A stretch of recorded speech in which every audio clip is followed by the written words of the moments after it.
What's up, friend? Welcome back to my channel. If you have been doubting yourself, doubting your manifestations, doubting that the law of attraction is real, this video is for you. We're bringing the celebrities in today, okay? I'm bringing in the heavy artillery because you need to know what is up. These two celebrities have manifested their absolute wildest dreams, and I feel like they are great examples of letting go, trusting in the universe, aligning yourself with the energy that you want, and manifesting your dream life, which is what we all want at the end of the day. I'm keeping it to two because I really want to get in the weeds. I want to get detailed and talk about how these specific celebrity manifestations all draw back to what I talk about all the time on this channel, which is believing yourself, the law of attraction, living in the end, and getting whatever the hell you want.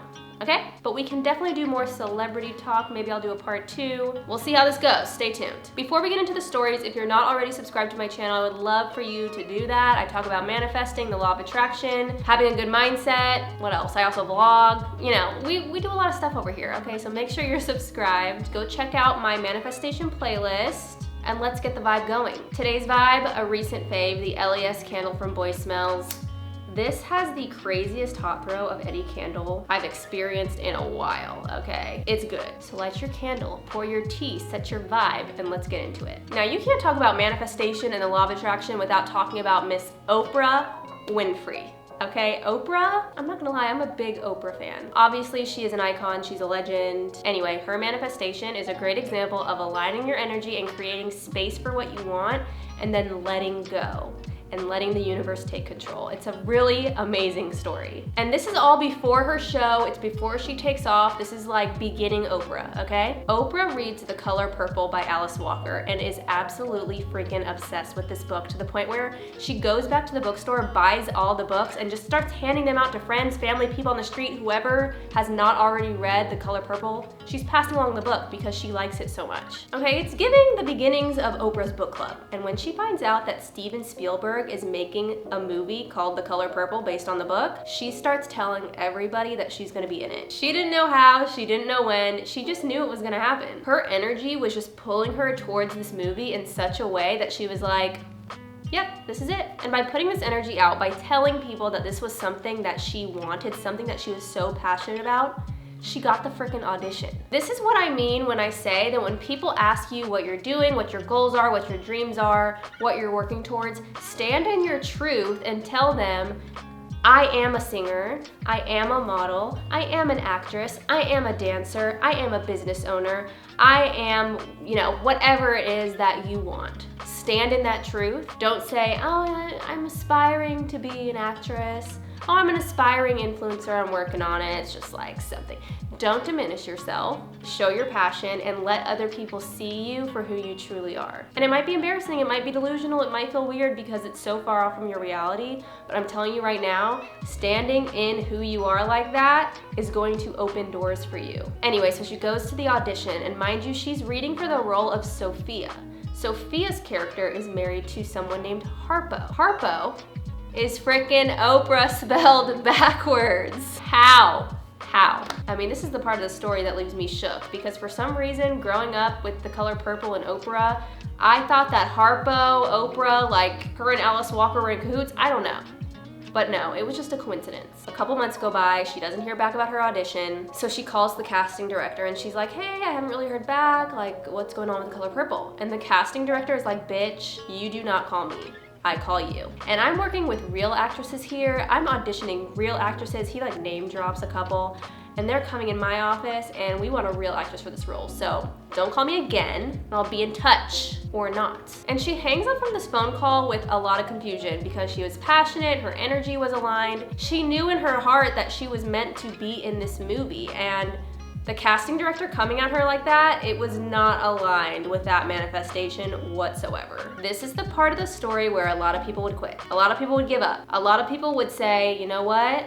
I really wanted this, I was really passionate about it, but I basically just got a no. So it's over for me, never mind. Let me go lay in bed and watch Dateline and maybe cry about it a little bit. That's not a real example from my life, I'm just painting a picture for you, okay? But here's the thing.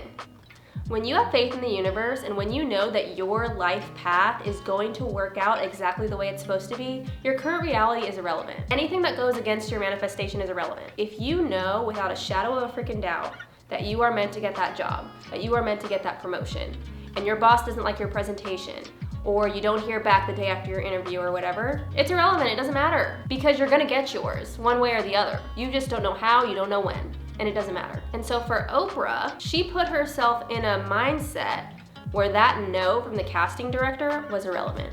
She let it go. And in her case, she's talking to God, right? And she's saying, God, look, like, I don't know what the hell is going on here. I don't know if you're playing a joke. I don't know what you had in mind with all of this, but I know it's just gonna work itself out, so I'm just gonna let it go. I'm gonna let it go. And hey, if I get the part, great. If I don't get the part, not meant to be. I'm gonna put myself in a place where I'm gonna still enjoy the movie. I'm gonna root for the person who gets the Sophia role if it's not me. I'm no longer in this emotional turmoil from this shitty phone call, basically. And that release from the outcome is so freaking hard, but it is required to manifest. In my opinion, it is required. That letting go from that outcome, it's gonna get you leaps and bounds forward. Did I say that phrase right? You can't let your ego make you bitter. You can't let a no or a loss harden you. You just have to keep going and just trust that what's meant for you is going to happen. And this is where this story gets me. Again, besides the Harpo, as soon as she's done talking to God and saying, you know what, I'm letting go, she gets a call from Steven frickin' Spielberg, and she got the part. It was like that same afternoon. And of course, The Color Purple was a huge win for her. It is an amazing movie if you haven't seen it already. I gotta get Will to watch it. It is so freaking good. But this is really a turning point in her life where she was like, damn, okay, if I really trust in the universe, things happen for me. If I let go, things happen. Okay, I'm gonna do that more often. And look at where she is now, okay? I'm pretty sure, isn't she a billionaire? You go, Oprah. I absolutely love that story. It is the best example of just letting go and letting the universe handle it. And as soon as you do that, doors open like freaking crazy. It is really hard to get there though. I will admit, it is really hard to not give so much of a fuck, but I do have a whole video on the art of detachment. So click the info card if you wanna watch that. And let's move on to the next story because we gotta talk about Mr.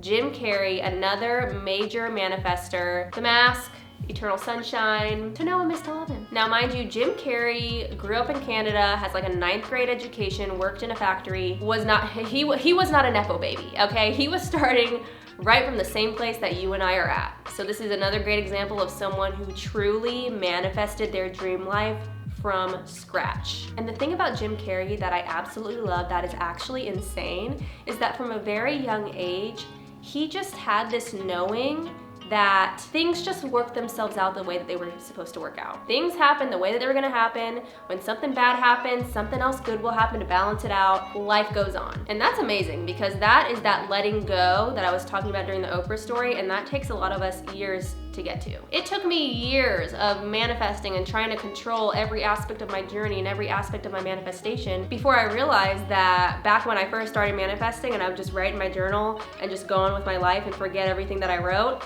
that was when I was manifesting stuff left and right, okay? It takes time for most of us, but Jim Carrey got it right away. It's crazy. This man would go to Mulholland Drive. It's like this windy, hilly road in Los Angeles that a lot of celebrities live off of.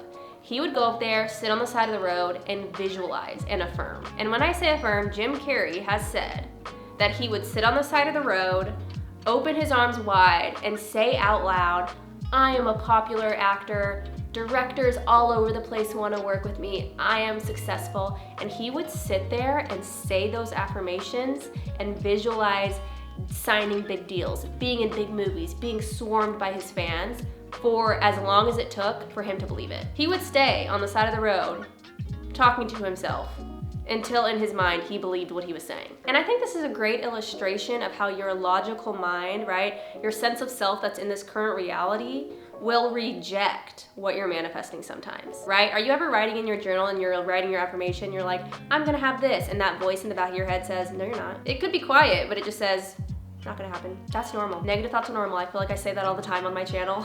They are completely normal and it will be okay. But you have to find a way to acknowledge those negative thoughts and then recenter. If you have to be like Jim Carrey and keep saying it over and over and over again until you believe it, do that. If you have to take a break from saying it, recenter yourself, do a little meditation, whatever, take your mind off of it and then come back, do that. But don't let those negative thoughts control where your life is going. and don't let them hinder your manifestation, because that's where we get lost in the sauce. But Jim Carrey did not stop there. He got out his checkbook and he wrote himself a $10 million check for acting services rendered. Put it in his wallet and he said, you know what? In 3 years, I'm gonna get a $10 million check just like this one. And the check sat in his wallet for all those years. It tore, it tattered, but what happened 3 years later? He signed a $10 million deal for Dumb and Dumber. That is freaking huge. And I wanna take this moment to talk about visualizations, right? Because different means of manifesting, different means of maintaining your mental diet are not gonna work for everyone, right? Maybe visualization is not your thing. You just can't get into that mindset through your imagination.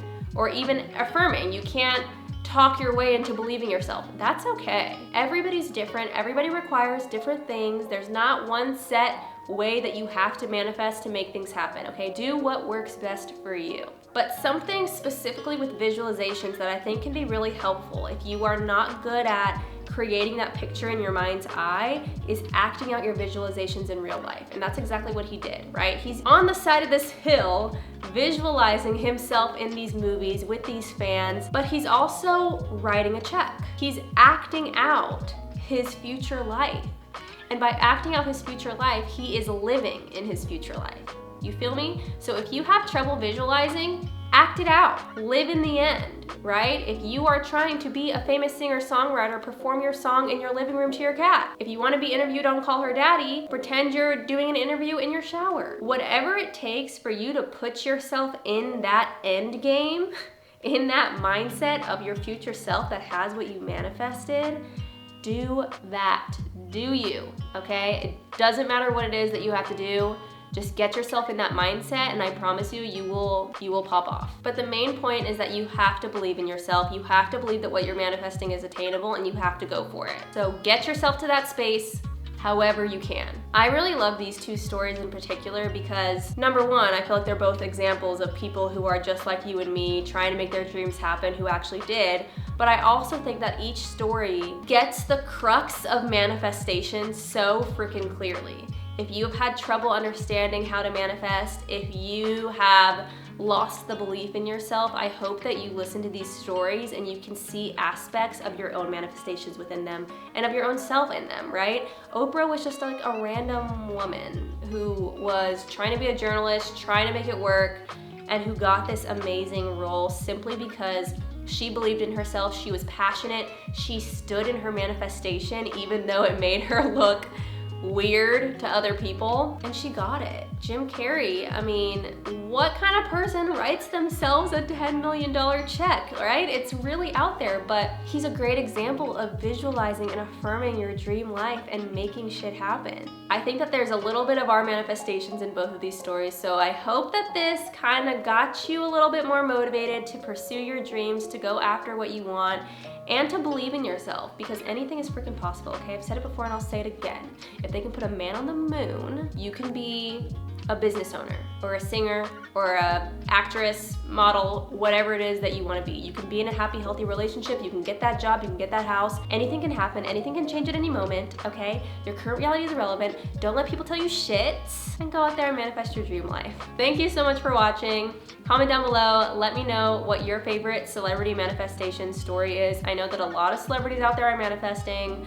Ariana Grande, Lady Gaga, Denzel Washington, Will Smith, like, there are so many freaking celebrities who have tweeted that they were gonna be famous or that they were gonna have this or that, and they actually did like 10 years later. It is freaking crazy if you look into it. I'm happy to do a part 2, you just let me know. And I will see you in my video next weekend. Happy manifesting.